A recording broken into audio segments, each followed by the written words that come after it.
Il messaggio più importante che la Regione vuole lanciare con le linee guida è che le Olimpiadi devono essere per tutti,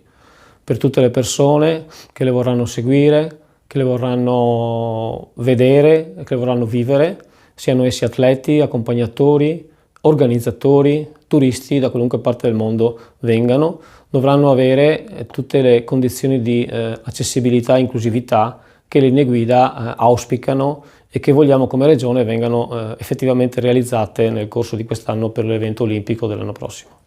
Questo noi riteniamo che sia uno dei grandi momenti di legacy, cioè di eredità, che l'evento olimpico può lasciare un po' in tutti noi, nel nostro modo di interpretare la progettazione delle opere, ma anche degli eventi, perché l'applicazione delle linee guida non è solo in termini progettuali, ma è anche rivolta a tutti gli operatori, anche ad esempio gli operatori del turismo, gli operatori della comunicazione, gli operatori che organizzano eventi. Pensiamo solo agli interventi che andremo a fare sull'Arena di Verona per rendere questo monumento storico